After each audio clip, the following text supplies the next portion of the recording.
दोस्तों, कहानी की शुरुआत होती है बार्कले नाम के लड़के से, जो कि अपनी एक किताब पर काम कर रहा था। और फिर हम बार्कले के फादर को देखते हैं, जो कि केमिस्ट्री के प्रोफेसर थे और इनका नाम था एली, जो कि अपनी स्टूडेंट बेथ के साथ ही ऑफिस में इंटीमेट हो जाते हैं। और फिर बेथ लो ग्रेड की शिकायत करती है और यहाँ से चली जाती है। इसके बाद हम पुलिस स्टेशन में एली की वाइफ सारा को देखते हैं, जो कि एक साइकेट्रिस्ट थे और ऑफिसर्स को लेक्चर देने का काम करती थी। यहीं पर मैक्स नाम का एक डिटेक्टिव ऑफिसर भी मौजूद होता है। इसके बाद हम ऑटो डिटेक्टिव थेडियस जेम्स को देखते हैं, जो कि घर पर किसी प्रोजेक्ट पर काम कर रहा था। इधर एली को कॉल आता है, जिससे एली को पता चलता है कि वो नोबेल पुरस्कार से सम्मानित किया जाएगा। ये खबर सुनकर सब लोग बहुत खुश होते हैं, सिवाय बार्कले के। इस खुशी में नाइट पार्टी रखी जाती है और जो थेडियस था वो भी पार्टी में यहाँ वहाँ छुपता रहता है। यहाँ पर बेथ भी एली के पास आती है, जिसे देखकर एली घबराता हुआ उसे कोने में ले जाता है। बेथ एली को धमकाते हुए कहते हैं कि अगर तुमने मेरे ग्रेड नहीं पढ़ाए तो मैं तुम्हारे बारे में सबको बता दूंगी। एली भी बेथ की बात मान जाता है और पार्टी में एक स्पीच देता है, जहाँ एली सारा की तारीफ करता है,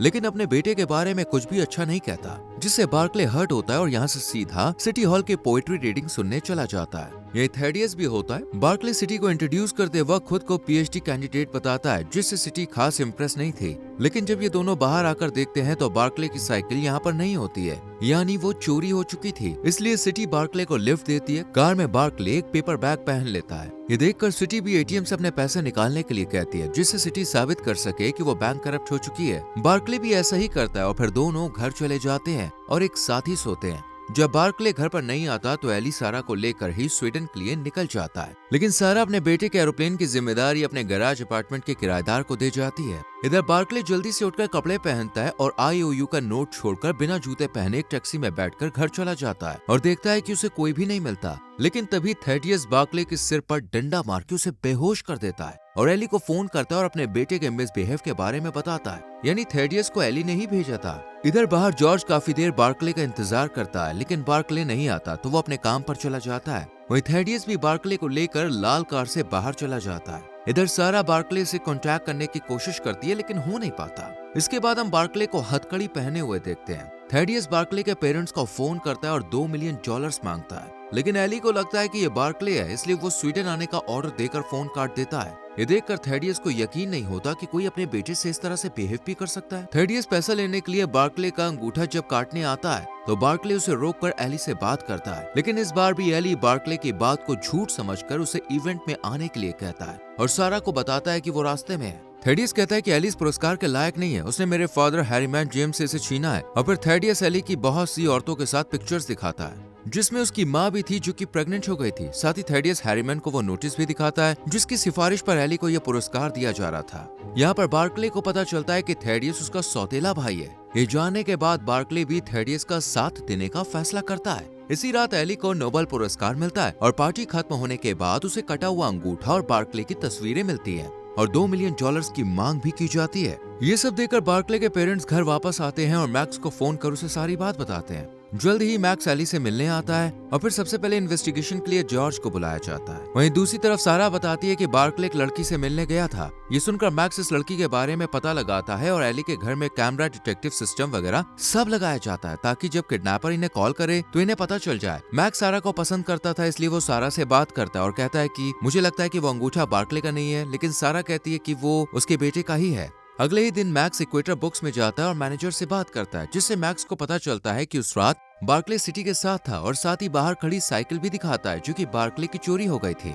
यहाँ मॉल में खड़े सेंटा क्लॉज के पास थेडियस एक टेप रिकॉर्डर लगा देता है, जिसमें सारी अश्लील बातें ही थी, जिसे सुनकर हर किसी का ध्यान इसी पर जाता है और थेडियस लाल मिनी कूपर कार के नीचे एक मॉडिफिकेशन जोड़ देता है। रात को थेडियस सारा को कॉल कर मॉल में लाल मिनी कूपर कार के अंदर $2 मिलियन रखने के लिए कहता है और साथ ही घर आकर बार्कले का इंतजार करने के लिए कहता है। इस पर सारा अपने बेटे के जिंदा होने का सबूत मांगती है। बार्कले भी थेडियस का साथ देता है और परेशान सी आवाज निकालकर अपनी माँ से बात करता है, जिसे ऑफिसर्स भी सुनते हैं। कॉल खत्म होने के बाद ऑफिसर्स बताते हैं कि हमने इस कॉल का पता लगा लिया है। यहाँ पर हमें पता चलता है कि 2 दिन पहले थेडियस ने जो अंगूठा भेजा था वो किसी और का था। थेडियस कहता है कि ये सब करना बहुत जरूरी था, वरना ये लोग सीरियसली नहीं लेते। कॉल ट्रेस करने के बाद ऑफिसर्स किसी गलत घर में चले जाते हैं और इनका ध्यान मॉल से हट जाता है और यही थेडियस ने प्लान बनाया था। इधर मॉल को एक अनजान शिपमेंट मिलता है, लेकिन जो कंस्ट्रक्शन टीम होती है वो इस पर ज्यादा ध्यान नहीं देती और ये भी थेडियस की ही सोची समझी साजिश थी। संडे को थेडियस मॉल के बंद होने से 1 घंटे पहले मॉल के एम्प्लॉय एंट्रेंस गेट से अंदर आ जाते हैं, जिसके बाद थेडियस कंस्ट्रक्शन साइट पर जाकर मिनी कूपर के पार्ट्स इकट्ठा करता है जो कि शिपमेंट के अंदर थे। इधर पार्किंग में एली अपने नोबेल पुरस्कार से मिला हुआ कैश देने से दुखी होता है, जिस पर सारा गुस्सा होती है और कहती है ये पैसे हमारे बेटे से ज्यादा नहीं है। इसके बाद थेडियस फिर से कपड़े बदलता है, क्रिसमस रैफल का वेट करते हुए मॉल में अंदर जाता है। कुछ देर में सारा सूटकेस लेकर यहाँ पे आ जाती है और उसे ट्रंक में रखती है। बार्कले दूर से ही अपनी वीडियो गेम स्किल्स की मदद से इस मिनी कूपर को कंट्रोल करता है, लेकिन थेडियस पार्ट्स को असेंबल करने में लेट हो जाता है, इसलिए बाकी बचे हिस्से को थेडियस डक्ट टेपिंग कर देता है। और इधर मॉल में बिना ड्राइवर के चल रही कार को देखकर ऑफिसर्स इसका पीछा करने लगते हैं। बार्कले इस कार को कंस्ट्रक्शन साइट पर ले जाता है और थेडियस ऑफिसर्स को बेवकूफ बनाने के लिए यहाँ कुछ निशान बना देता है। इसके बाद बड़ी चालाकी से बार्कले इस कार को साइट में ले जाने के तुरंत बाद नई दूसरी असेंबल कार को इसकी जगह शिफ्ट कर मॉल के बाहर ले जाने लगता है, जिससे ऑफिसर्स का ध्यान इस खाली कार पर जाता है और पैसे वाली कार थेडियस को मिल जाती है। थेडियस इन पैसों को निकाल कर कूड़ेदान में रख देता है। इसके बाद थेडियस अपने कपड़े बदलता है और जिस होल में इसने बैग में पैसे फेंके थे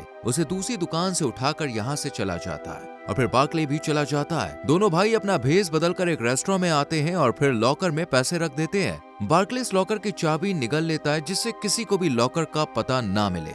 इसके बाद बार्कले कपड़े पहनकर घर जाने लगता है, लेकिन थेडियस इस पर अटैक कर देता है ताकि ये किडनैपिंग रियल लगे। बार्कले की किडनैपिंग की खबर मीडिया वालों को भी पता चल जाती है, इसलिए वो एली के घर के बाहर इकट्ठा हो जाते हैं। सारा मीडिया पर बंदूक तान देती है, जिससे सब भाग जाते हैं और फिर सारा माफी मांगती है। थेडियस की कॉल आने के बाद इन्हें अपना बेटा मिल जाता है। एली जब देखता है कि बार्कले के दोनों अंगूठे हैं तो वो पूछता है कि उसे किसके अंगूठे भेजे गए थे। मैक्स बाद में बार्कले से पूछताछ करता है और बार्कले यही कहता है कि उसे किडनैप किया गया था। मैक्स पूछता है कि क्या इसमें सिटी भी शामिल था। बार्कले मना कर देता है। जब रात में बार्कले टीवी देखता है तो उसे इंटरव्यू से पता चलता है कि किसी पेपर बैग पहनने वाले शख्स ने एटीएम में उसका अंगूठा काट दिया था। ये देखकर बार्कले काफी डिप्रेस्ड और बीमार हो जाता है। अगले दिन मैक्स सिटी के पास इन्वेस्टिगेशन करने जाता है, जहाँ सिटी बताती है कि बार्कले की साइकिल चोरी होने के बाद मैंने उसे लिफ्ट दी थी क्योंकि उसके पास पैसे नहीं थे और फिर वो सुबह चला गया। जाते वक्त मैक्स एक आर्ट को देखता है जिस पर सारा लिखा था। ये देखकर मैक्स का शक यकीन में बदलने लगता है। इसके बाद मैक्स जॉर्ज से पूछताछ करता है, जिस पर जॉर्ज बताता है कि मैंने घर में कोई भी चीखने चिल्लाने की आवाज नहीं सुनी थी।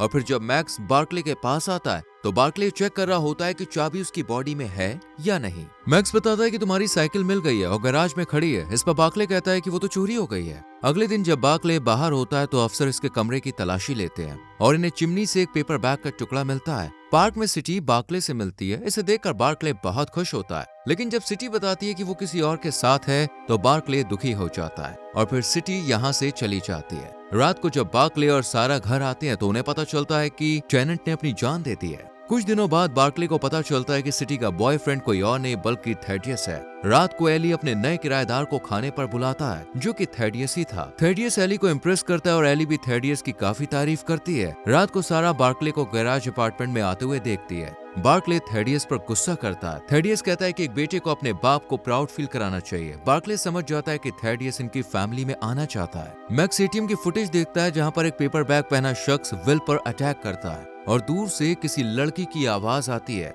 अगले दिन मैक्स बार्कले के पास पूछताछ करने आता है तो बार्कले बताता है कि उस रात मैंने सिटी से कुछ पैसे उधार लिए थे और इसका मैंने नोट भी छोड़ा था। इस पर मैक्स कहता है कि उसे सिटी ने किसी भी नोट के बारे में नहीं बताया। मैक्स बताता है जिस रात विल पर हमला हुआ उस अटैकर ने भी मास्क पहना था और जिस चिमनी से मास्क का टुकड़ा मिला वहीं से बार्कले के जूते भी मिले, जिस पर बार्कले कहता है कि मैं तो नंगे पैर आया था। इसके बाद बार्कले गैराज अपार्टमेंट में जाता है और सिटी को लेकर थेडियस पर गुस्सा करता है। थेडियस सारा के पास आकर बार्कले की शिकायत करता है। इस पर सारा उसे समझाती है कि मैं बार्कले को समझाऊंगी। रात में सारा बार्कले को बताती है कि 3 साल पहले सिटी एक मनोरोग सुविधा से भाग गई थी, जहाँ थेडियस के साथ वो कैद रही। सारा अगले दिन बताती है कि वो FBI बिजनेस के लिए एक हफ्ते बाहर रहेगी। मैक्स थेडियस से मिलता और सिटी को लेकर बार्कले से दूर ले जाने के लिए कहता है। जब थेडियस अपार्टमेंट में आता है तो उसे खून से लथपथ जूते मिलते हैं। दरअसल बार्कले ने अपने ही फादर पर अटैक कर दिया था। थेडियस लॉकर की चाबी ढूंढता है और फिर थेडियस जब लॉकर खोलता है तो उसे पैसों के बजाय एक सीडी मिलती है जिसमें बार्कले ने कहा था कि एली को अगर छुड़ाना है तो थेडियस को $1 मिलियन देने होंगे।